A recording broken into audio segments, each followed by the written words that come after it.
And please ensure that you are on mute throughout the presentation. All right, so with that, so my name is Maddie Keating. Some of you have heard from me before. I am a city strategist with the NRDC working on our Food Matters initiative. And we are so excited about the fourth installment of the Seed Series webinars. The Seed Series, which launched on July 6th, introduces participants to key topics and issues in the world of discard studies, a growing and transdisciplinary field that centers how waste impacts our world.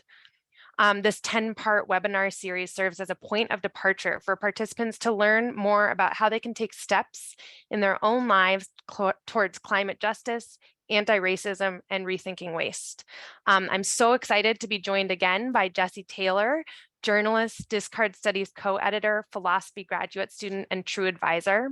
Her work and research lie at the intersection of Black studies, genocide studies, ethics, and legal theory, with a focus on how waste mismanagement disproportionately impacts chronically disenfranchised communities. As a reminder, please stay on mute. We will take questions and answers at the end, and each webinar is recorded, including this one. We'll update the blog post with the links to the recordings throughout the series. I'm very excited about today's session, Death Care and Toxic Capitalism, learning about how the death care industry or the after-death services industry perpetuates waste colonialism and harms the environment.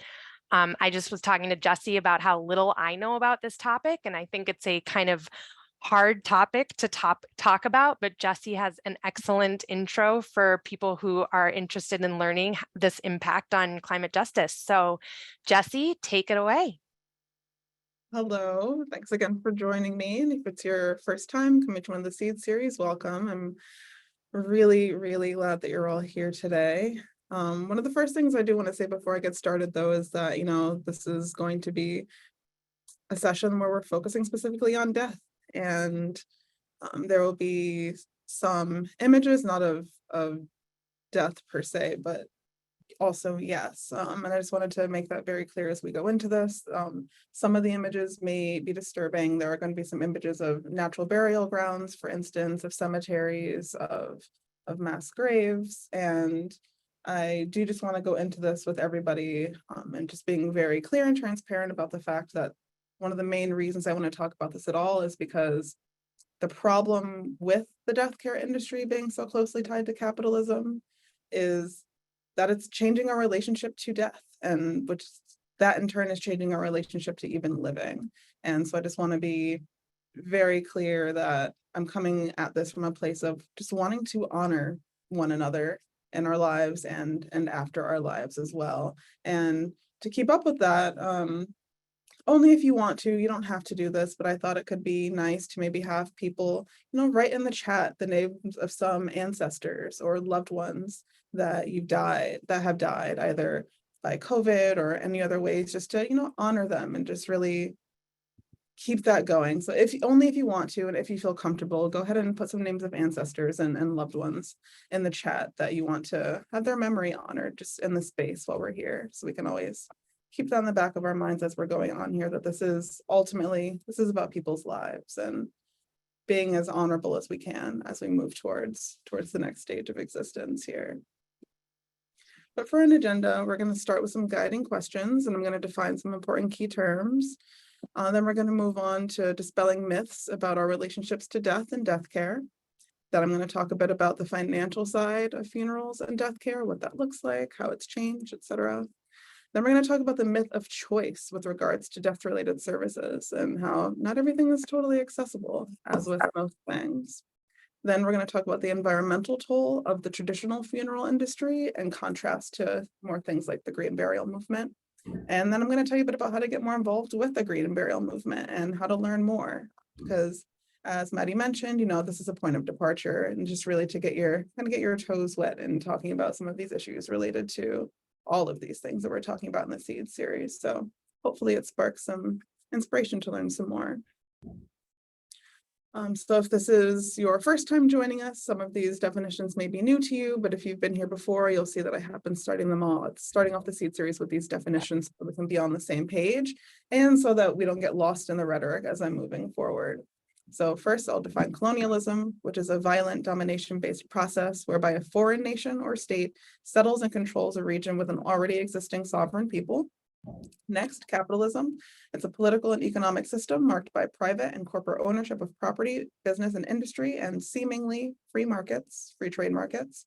And imperialism, which are policies and ideological leanings, belief systems, etc., that stress expressing power through military force, violence, and territorial acquisition. We have waste colonialism, which is how waste and pollution are part of the domination of one group in their homeland by another group.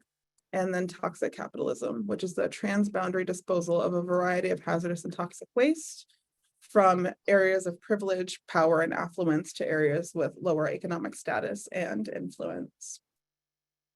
So jumping right in, the guiding questions for this edition of the Seed series are, what is the relationship between the funeral industry and capitalism? In what ways does the death care industry perpetuate waste colonialism? And how can the death care industry change to help us create an ethical, abundant climate future that centers environmental justice? And I use the word abundant instead of sustainable, just to really center, thinking outside of the scarcity mindset and thinking of other ways that could be a bit more regenerative, that can create new life, not just sustain itself, but really find ways to help us create more as we're moving forward.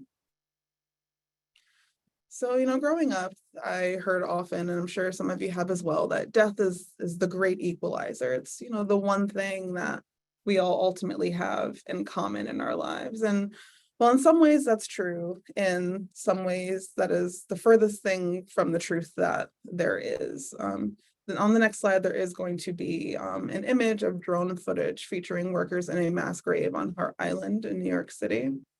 But I really just want to ground us in the present and ground us now as we're all living through a global pandemic that is still going on right now that has disproportionately impacted the theme chronically disenfranchised communities. Now, when I wanted to start here because often when we think, talk, etc., about death, it really is one of those things where it's like, it's going to happen to all of us at one point.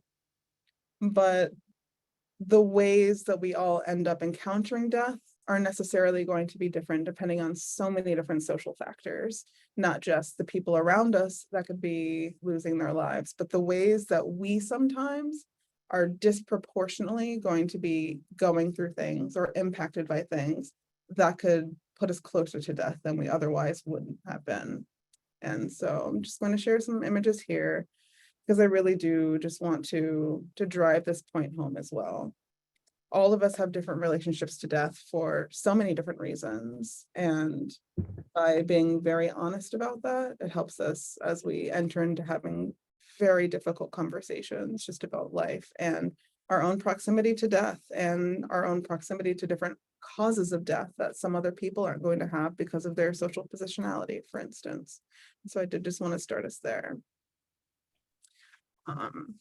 And just so that the transition isn't super abrupt, I do want to thank anybody who has added names of any ancestors or loved ones that they've lost in the chat to honor their memory and keep their memory a blessing, and just to keep that the theme of honoring life and our loved ones as we move forward here, just to not keep it too strict to the more harsher parts of this topic here, but moving forward to the financial side of funerals and death care, which, like all other things, is also ultimately an access and equity issue.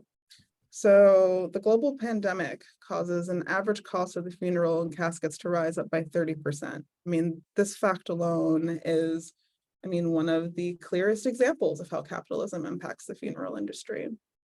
Moving forward now, the average funeral, including viewing, burial, service fees, transport, etc., costs between $7,000 to $12,000. The average cost of a funeral with cremation is $6,000 to $7,000, not including monuments, markers, flowers, etc. And the US funeral industry itself is worth around $20 billion. Now, I included these facts here, and I'm quickly going to move on from talking about this aspect of it, but it has to be mentioned. Anything that is tied to capitalism is necessarily going to also be tied to other things like messaging, programming, education, cultural conversations, etc., that are all impacting each other. And so in the same ways that things like the makeup industry, the food industry, all of these things, the way that they're tied to capitalism, the same thing is the case when it comes to the death industry, the death care industry. And looking at it through that lens really kind of forces you to see the ways that capitalism impacts how we even think about death and think about the afterlife itself as well, the way certain things are normalized while others are not. And I'll get a bit more into that now, but it's just really important to keep in mind how capitalism as a framework that we're thinking about death in is going to impact all of these conversations, not just our conversations, but laws, policies, etc., legislation. It's all going to necessarily be impacted as well, and that has to be kept in mind.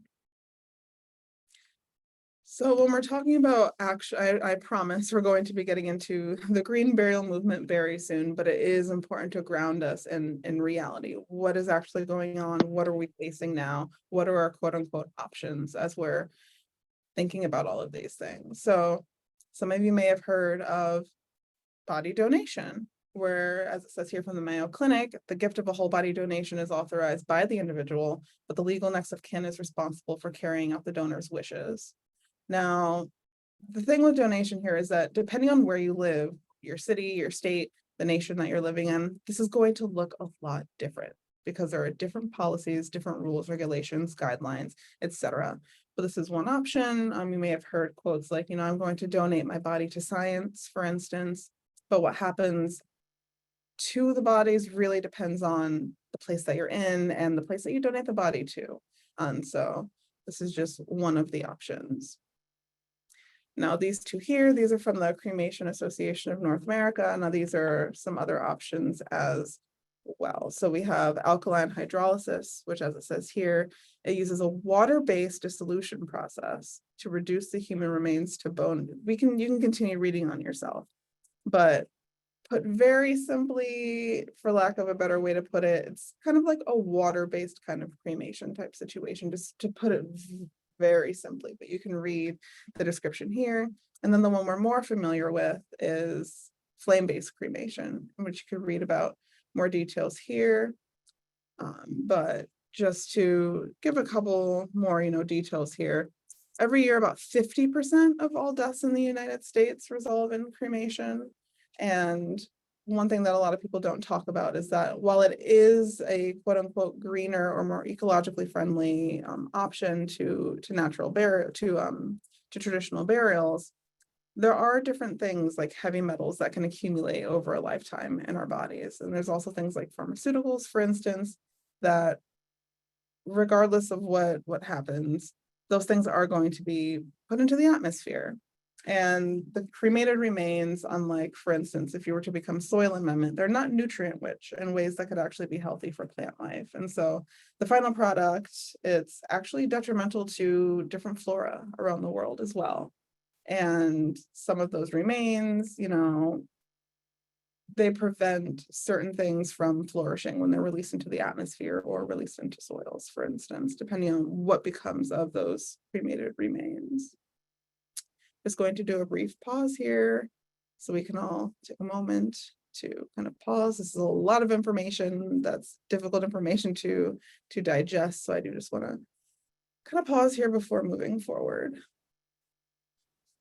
When we get to traditional burial here, this is where things, start to look, this is what most of us are probably going to be used to seeing. And the process is embalming the body. Then you have your funeral home, your casket burial, and then usually you'll have your vault in a public cemetery. Now, from the Funeral Consumers Alliance here, I'm going to read this quote real quick, that a vault made of concrete, steel, or lightweight fiberglass type materials completely encloses the casket. Now, I put these things on here just to talk about the very material reality of what a traditional burial actually consists of.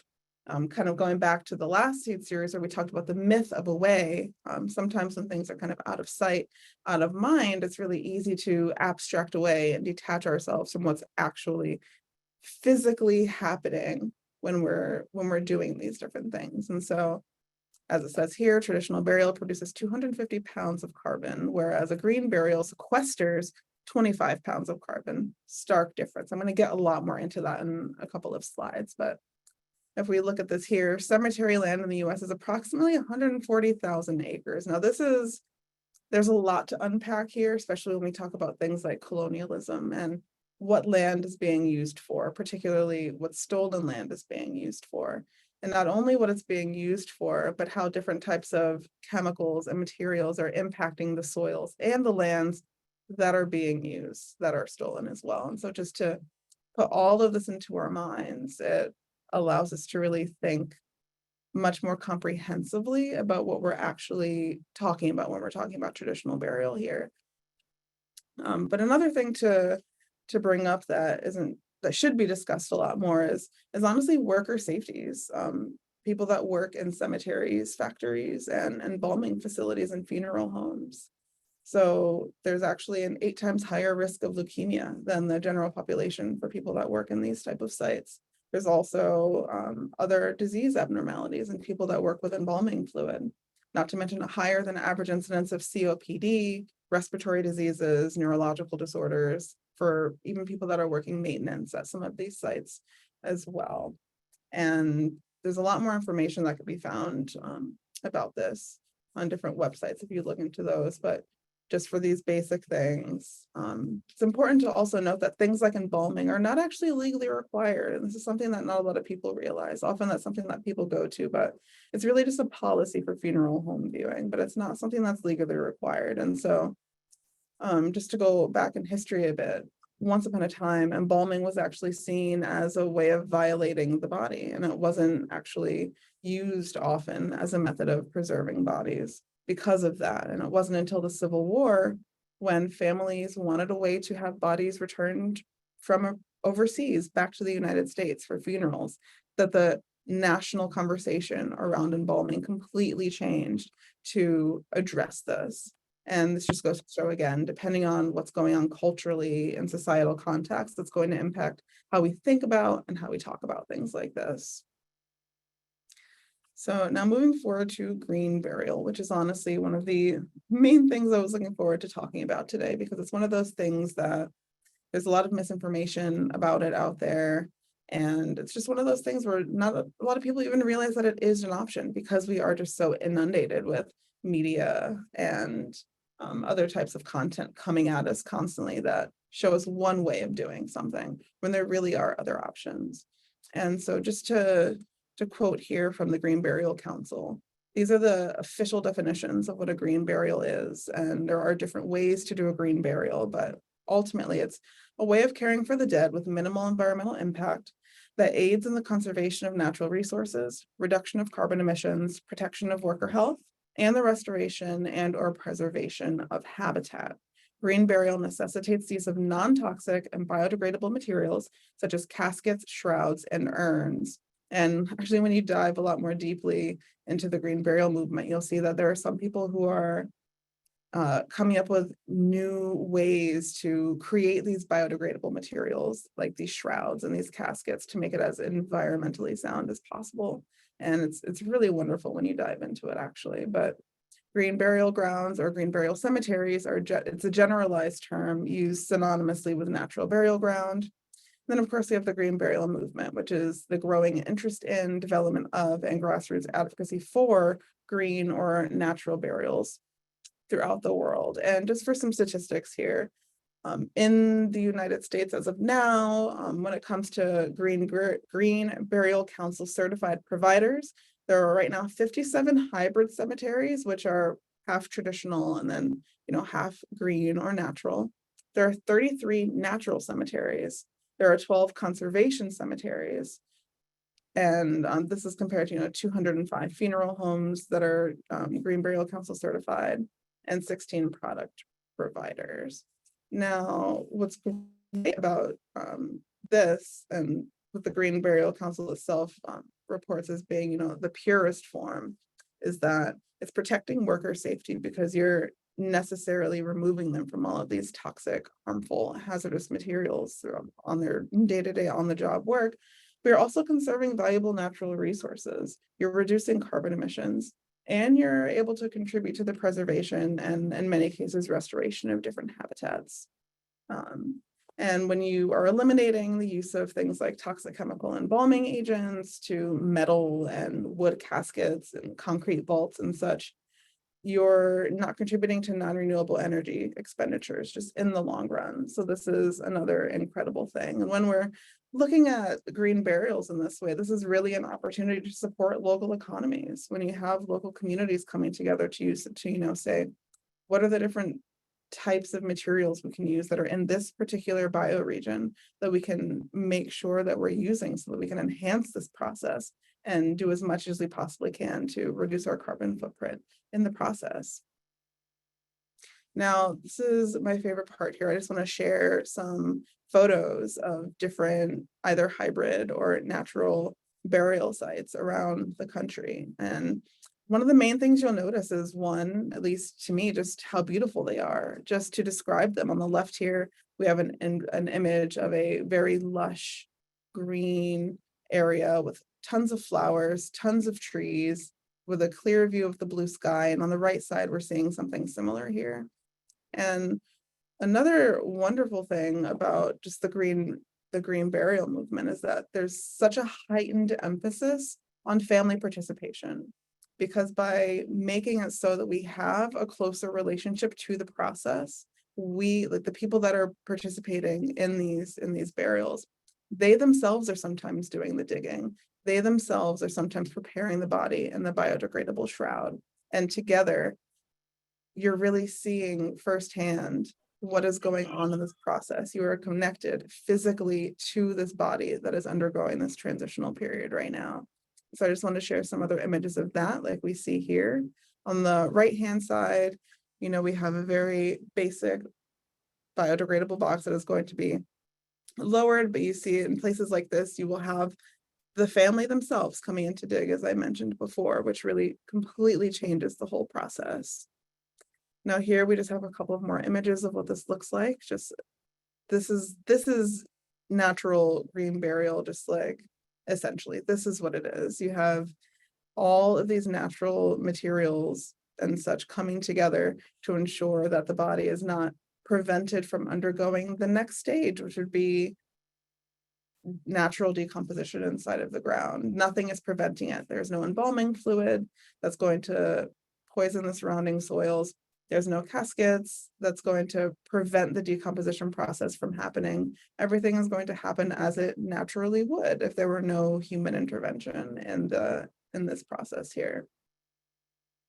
Again, we have this here, another image just to show you a bit more about what some of these sites look like. And it's a stark difference from if you look at a picture of, for instance, a traditional cemetery where you have all of the headstones, you have different mausoleums, etc. Here, you really just have the regeneration of life. You have this body that is going into the ground to literally return dust to dust, that is going to regenerate new life, and it's going to increase the biodiversity, the microbial biodiversity of the region as well. Moving forward here, and this can happen in any area as well. I included this picture on the left of the Joshua Tree Memorial Park to show you just this can happen in so many different bioregions. All it takes is doing the research to ensure that it's being done properly. And that's one of the main benefits of increasing awareness of this, is that you can increase interest in doing more research on things like this. So for instance, I was going to get into this a bit later, but right now, for instance, there are no funeral practices that require you to check, the amount of pharmaceuticals or something in a person's body before they're buried. But when there's more awareness and more interest in this, there's a bigger opportunity for people to start doing more research into things like this, so that it can be done in the best way that it possibly can.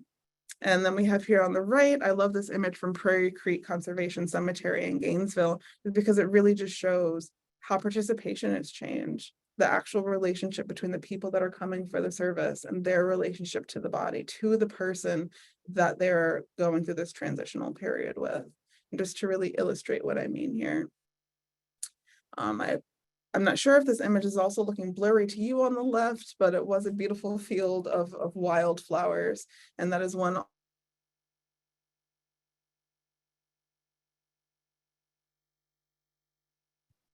Hi, Jesse. You actually just froze. Hopefully it's not my internet. Can you hear me? Froze for everyone else too? Okay. Thanks. Jesse, if you can do, To can you hear change me? that. Can you hear me okay? Shoot.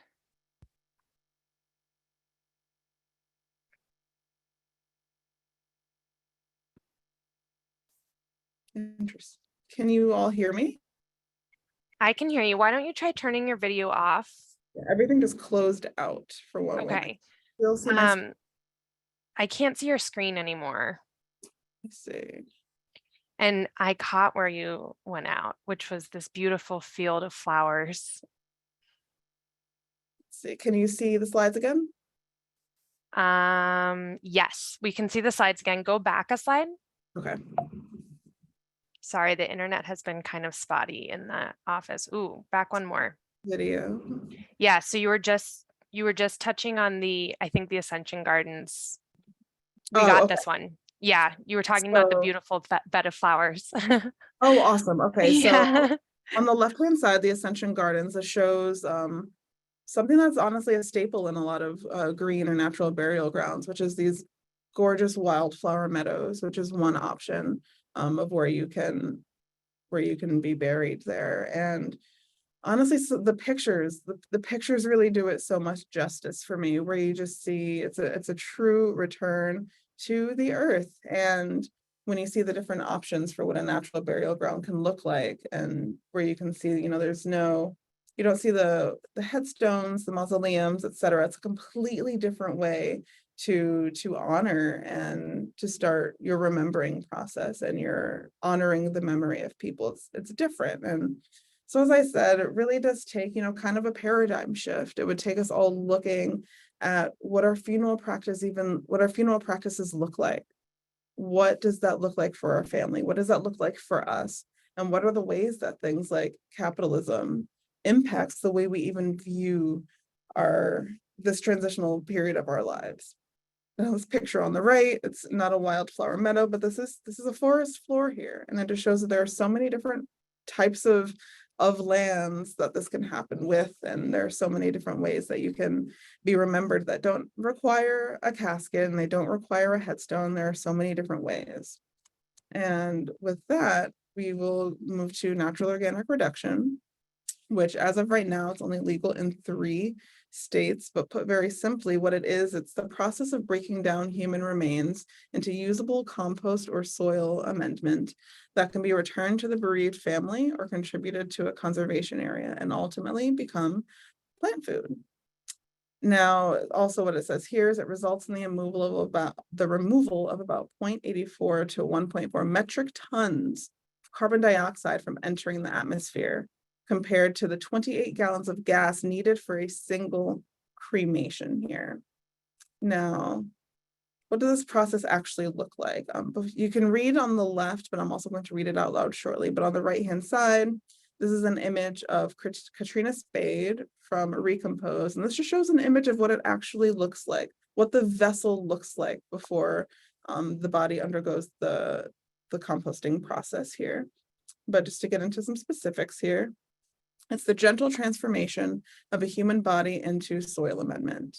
And Recompose, this is one example of a place that is doing this service right now. They place each body in a stainless steel vessel along with wood chips, alfalfa, and straw. Some places have other combinations of materials, but this one uses these. And then the microbes that naturally occur on the plant material and the ones that naturally occur on and in our bodies power the transformation into soil. Now, one thing I do want to stop here and say, though it'll get into it a little bit more if you read on, is that the decomposition process itself via this composting process it gets to about a temperature of about 131 degrees. And one question that often comes up is, what happens with viruses, bacteria, heavy metals, etc.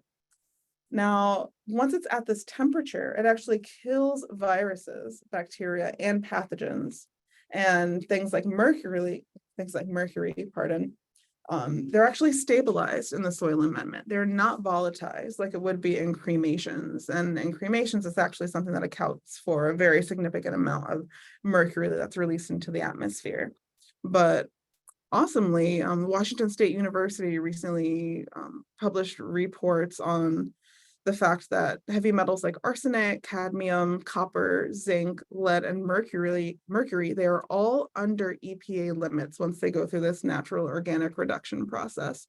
The materials are tested so thoroughly to ensure, as it says here, they're screened for non-organic items and tested for safety. So to ensure that when you actually do get the remains, the soil amendment, none of the harmful stuff is going to enter. Now, of course, like with all soils, like whether it's soil amendment that you're getting from a farm, that you're picking up from a non-human composting facility, for instance, they're still going to need to be tested because there could be trace amounts of things that they're not picking up when they're being tested because the infrastructure isn't in place to ensure whether or not it's there. So that's another reason why it's so important to increase awareness for this, because the more interest there is in this, the more research that's going to come to ensure that harmful, toxic, hazardous materials aren't being put back into the earth when they go through this process. But that is important to note that when these things are actually tested in the different places, the requirements for the EPA, they're well under the amount. Now, it's important to bring that up because as we've spoken about in previous seed series, all of these things necessarily become part of the natural systems of the earth. So whether it's the hydrologic cycle or the soil food web, anything that is going to enter into the earth is going to be impacting these things. And so there's a big difference between, a thoroughly tested type of soil amendment that is the composted remains of a human body versus, say, a casket with cement and wood and such that is being put into the ground with tons of chemicals and toxins and poisons, etc. There's a big difference. And so that's just something to also keep in mind here as we move forward. Because ultimately, not just the point of the seed series, but in general, all of these conversations, it comes down to what's actually going on with the planet. What is the environmental toll of these processes that we're doing here? And so I just want to bring up this quote here from Katrina Spade that just talks about what exactly is going into the earth in these traditional burial processes. And so the annual tally of buried materials in the US cemeteries is more than 30 million board feet of hardwood and 90,000 tons of steel in coffins, 17,000 tons of steel and copper in vaults, 1.6 million tons of reinforced concrete in vaults, and more than 750,000 gallons of formaldehyde-laden embalming fluid. And this is just in the United States, and this is every year. And I note this just to, as I said again, illustrate exactly what it is that we're dealing with here. This myth of a way even applies to when we're dealing with death care. And I'm including this picture again of the pale blue dot of Earth, which is a photograph of Earth taken on February 14th, 1990 by Voyager 1. Just to again remind you, this is literally our cosmic home. There is no such thing as a way. And even when we get to the next stage of our lives, we're necessarily going to be impacting the earth that we live on as well. And so it's important to think about how to prevent that from being another harmful industry under capitalism. So I did get into this a little bit when I was talking about traditional burials, but just to go a bit further here, the amount of wood needed to create caskets is equivalent to 4 million square acres of forest, which contains enough trees to sequester 65 million tons of carbon dioxide a year. And the amount of wood used in casket making can supply the wood needed to build over 90,000 homes. Again, this is to illustrate how all of these things are connected and all of these things are, working together in a sort of feedback loop. And when we're talking about all of these other environmental issues that we need to address head on, especially locally, questions concerning things like burials is something that we really do need to be honest about and talk about and see if we could change the way that we're handling what happens when we enter the next stage of our lives, because it is necessarily impacting the planet. So why should we invest in and advocate for green or natural burials? The facts are right here. Every year, there are beneficial nutrients that are prevented from being sequestered due to vault burial and cremation. And of course, natural burial allows nutrients that are already existing in our bodies to be released and absorbed by soils, which contributes positively to reducing greenhouse gas emissions and building climate resiliency, as it says right here. Now, moving forward here, actually, pardon, there was another thing I wanted to mention here. One of the most important things I do want to add here too is that this is not, a new age, just another green, quote unquote, option to turn to. This is honestly going back to basics, going back to the beginning. This is taking us back in time to how we originally handled burials. It allows for natural decomposition organically rather than trying to, impact the process with chemicals and anaerobic conditions that are not great and ultimately are going to end up poisoning waters and soils. This also allows us to handle things in an environmentally responsible and a sensitive way, instead of just treating different areas of land as just other places to just, quote unquote, send bodies away so that they can be out of sight, out of mind, and these materials that are ultimately harming the earth.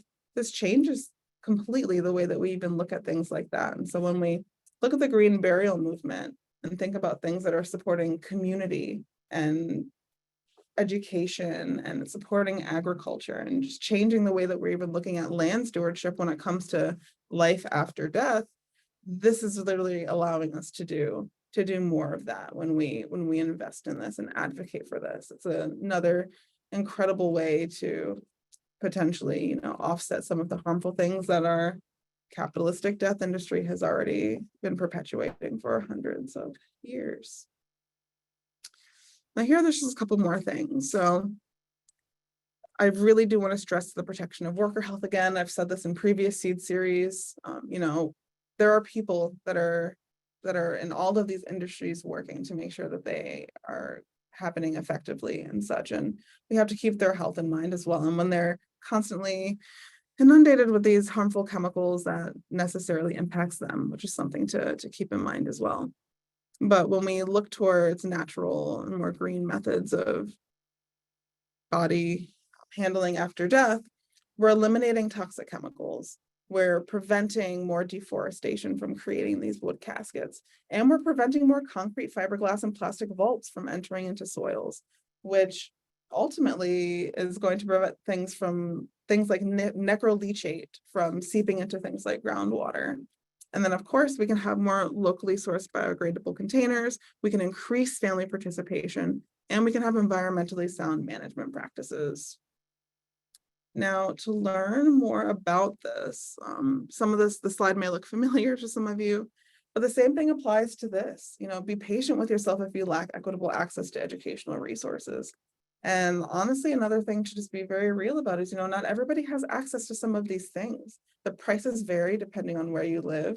But what's great, as I said again, about raising awareness for things like that is it forces the conversation. It forces more research to be done. And it forces the capitalist system to find ways to make sure more people have access to this service that should be something that's equitably available to people. But the number one resource I think everybody should do if you're interested in learning more about this right away is signing up for the Green Burial Council newsletter. They are chock full of information every single time, and you can learn so much from that website alone. But also just looking up green burial sites near you where you live locally. Reach out to the people that work for them, ask questions, see if you can find out more information about what's available in your area. And just start having more honest conversations with your loved ones about death and death care and what that looks like. The closer we allow ourselves to be to these conversations and the more open and honest and transparent we can be about it. It could honestly give us such a big opportunity to change our conversations about these things in a very positive way that reminds us of just the interconnectedness of all of us and everything, whether we're now living here or even after we've entered the next transitional phase of our life. And so with that, I would love to answer any questions that you have, or if there's any just type of discussion anybody wants to have. If you have questions, comments, concerns, etc., nothing is off limits. You can feel free to either ask questions in the chat, or if you feel comfortable, you can feel free to unmute yourself, and then we can go ahead and have a conversation about this. But I, again, thank you for your time and for meeting us here again for another installment of the Seed series. And I'll just leave these pictures up here just to look at them again, but thank you. Thank you so much, Jesi. And do you want to try going back on video? Awesome. So I'm so glad you went back to these natural burial pictures, because I had this thought when you were going through these that I used to play a game. I don't know if anyone else played this, and it was probably totally not cool for me too, but we played this game when we were driving past cemeteries where we would hold our breath, and then you have to hold your breath until you like see a yellow house or something like that. But I had this moment, especially looking at this Carolina Memorial Sanctuary, where it's like, it makes me want to like breathe deep and like feel that space in my lungs, because it's just such a depiction of regrowth and regeneration. And there's just such beauty to that. So I love, you said at the beginning of the presentation, like there are pictures in this, just like be prepared. And to me, this is like, if this is the pictures that we can see of death, it opens up a conversation that is not readily accessible. And it's actually what I wanted to open up to discuss with you now. Is before the session, we were talking about Atul Gawande's Being Mortal. And that's a book about like end of life care and how we should be having honest conversations about end of life care, because we just kind of avoid it as a culture. And that just resonates with me so much, as it's this piece of end of life and then death, where we treat it as a waste industry when really it should be treated as a life industry. So thank you so much for this presentation. I think, Jesi, are you frozen? I think Jesi is frozen. All right. We just lost Jesi. So I'd like to jump in with a comment. Yeah, absolutely. I feel like this was such a fantastic presentation, because I'm so struck by, and I've been so struck by for a while, that our options for death care are so aligned with our waste management options. I mean, we don't really get a waste reduction possibility unless we were immortal. So not pursuing the vampire line, but other than that, you can be landfilled or you can be incinerated. And now there's finally a movement to be composted. And while I think people have raised, and I mean, Jesi primarily raised some real concerns around contaminants, it's the same kind of concern we have around contaminants in our waste stream, because you put something in a landfill or you put a body in a tomb, you've essentially made a lined hole that you've put some materials around, like concrete and clay and whatnot. In the case of a landfill, several layers of plastic. But all landfills will eventually leak. All burial sites will eventually be permeable as well. So talking about locking up all those various things that are in our bodies that really shouldn't go into the ground is only temporary. So the contaminants that are in a tomb will eventually leak out. The contaminants that are released in cremation are similar to the contaminants released in incinerators. Some of it goes out the pipe and becomes air pollution, and some of it becomes ash that then has to get disposed. So we absolutely need increased awareness all around. And I think Jesi talked about which I feel too, the importance of becoming more deliberate with this process. And in green burials, you still got the contaminants. We still have pharmaceuticals and heavy metals and all kinds of other stuff in our bodies. But if you're treating it consciously in a process where you're trying to remove those contaminants, that's going to be far better than pumping in additional contaminants in the way of embalming fluid, which most bodies that are cremated are still embalmed first. So you're contending with all that.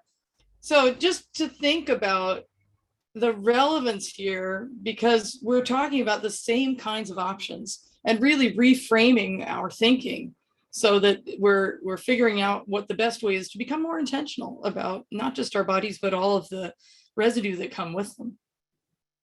Thank you for that comment, Darby. I think that's so true. And we still don't have Jesi back, but I think you maybe have an answer to a question that I had, which is, do some of these state laws that include like natural burial or composting of human bodies have requirements for how that soil is used? Because my thinking is like, probably it wouldn't be used to grow food, but looking at these natural burial pictures, it seems, you know, Can you hear Darby, me? to your point that those, oh yes, hi, you're back.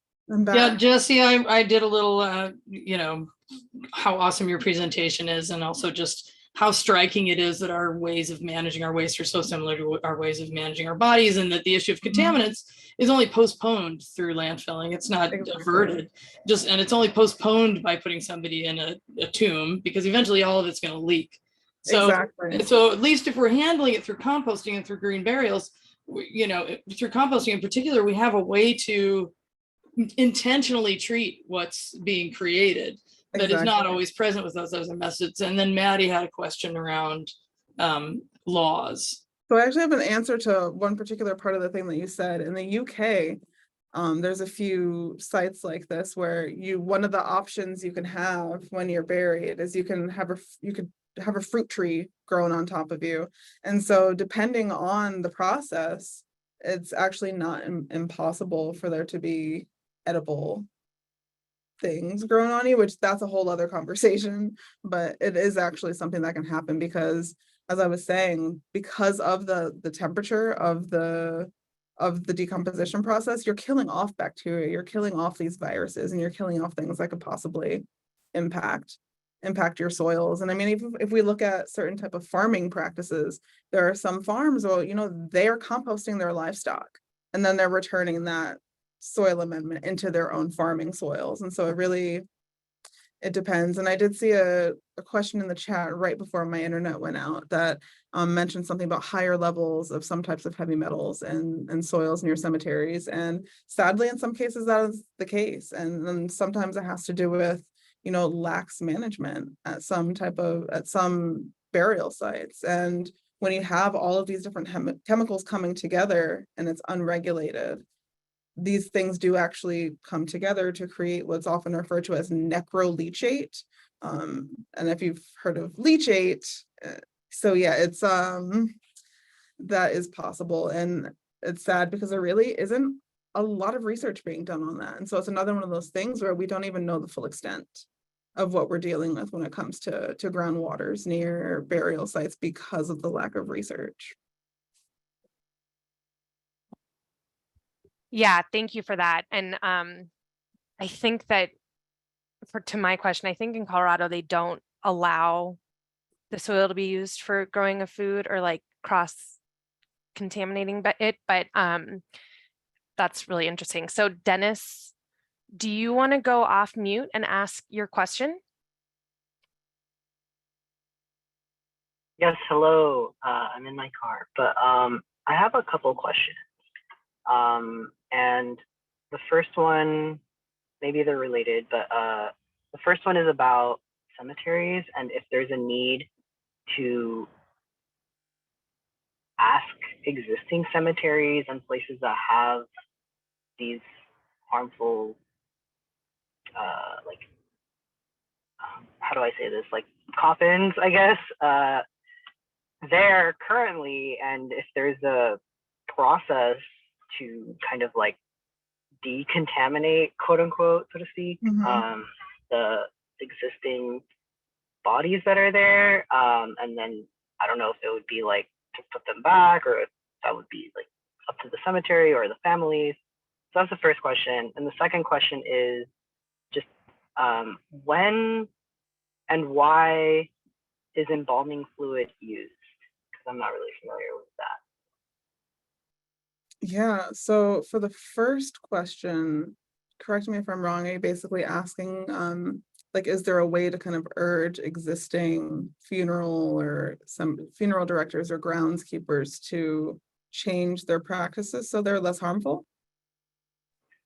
That could be a good approach, but I'm just wondering like the things that are currently in the ground, because if there's necroleachate that's being generated currently, then that's a current environmental harm. Mm-hmm. Yeah, so that's part of the problem, because it literally is already an existing environmental harm. And it's what's really upsetting is it's one of those things too where it's like, if you don't have I hate to like frame it like this, but it's one of those weird capitalism supply and demand things. It's just not something that's high up on the radar, which is terrible. But when we have all of these conversations generally just about, you know, things that we should be doing a lot more environmentally soundly, you have to think about things like budget. You have to think about access to things like engineers and researchers who can look into these things. And so it really comes down to changing the conversations generally, so that not only are more people realizing that this is a thing so that they can advocate for that, they shouldn't have to advocate for it, but so they can, and go from there. And I hope that answered your question. If Darby, if you have anything to add. Just again, I'm thinking of landfills. So typically and I'm thinking about the local cemetery near where I live in Oakland, which has a lot of folks who were buried starting in the late 1800s. Now, those folks probably don't have a bunch of toxins in their bodies, so we're less concerned about the corpses. And they probably were buried in more plain pine wood coffins at that point anyway. So, you know, there's not as much contamination that's getting into the ground from those sources. You'd have to go to funeral homes to change the composition of coffins, because the cemeteries don't have anything to do with that typically. But and then the composition of concrete is probably fairly inert, so that one's not a less of a contaminant. I still think that these days, the biggest source of concern around contaminants is what's in our bodies themselves, both what's in there when you die and embalming fluid. So, you know, to your second question, embalming is very rarely, as far as I understand it, required by law, but it is so automatically a process. Yeah, I mean, unless you're gonna put a body on an airplane or something, then it might be required, or delay the burial a really long time. But it tends to be really automatic, and Jesi can probably speak more to this, that especially, I think, if you turn a body over to a funeral home, that tends to just happen automatically. Yeah, that's the thing. A lot of people, you know, are under the assumption that like that's necessary to happen, but this goes into this larger conversation about this idea that we need to preserve the body and dress the body in a certain way, have the body look a certain way, so that when we are, you know, coming face to face with our loved ones, we're seeing a very specific thing. Like we're still in a way kind of, we have a barrier to actual death and to the actual natural processes that are going on. And so earlier on in the webinar, I mentioned that embalming became, you know, kind of the rage around the time of the Civil War, because there needed to be a way to preserve bodies to bring them back to the United States for funerals. And before that, embalming was seen as this like huge violation to the dead. And so the conversation shifted when all of a sudden we needed a way to make sure bodies could come back to the United States. And so it's like, even asking that question, we have to ask ourselves, you know, what's happening at a traditional funeral?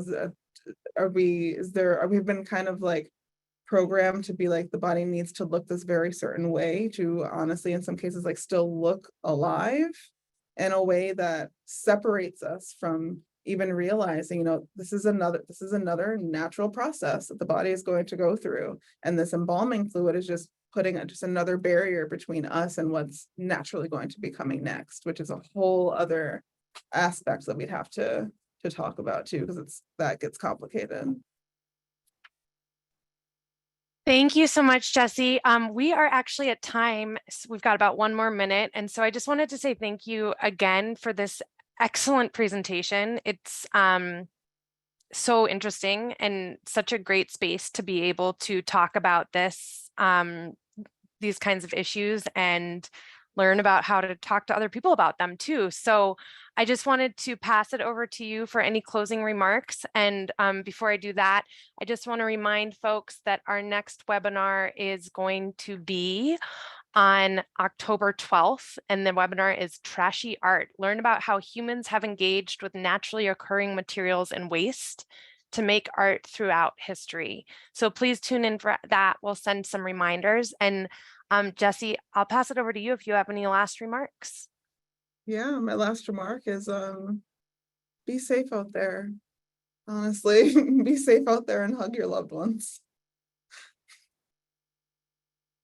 Great. Thank you so much.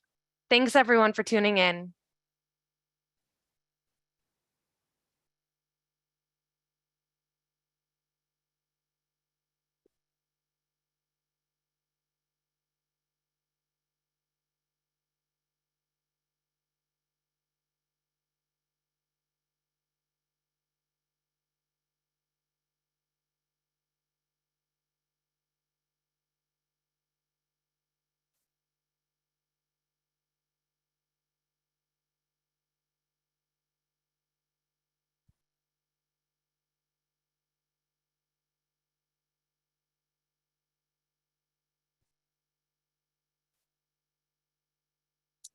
Great.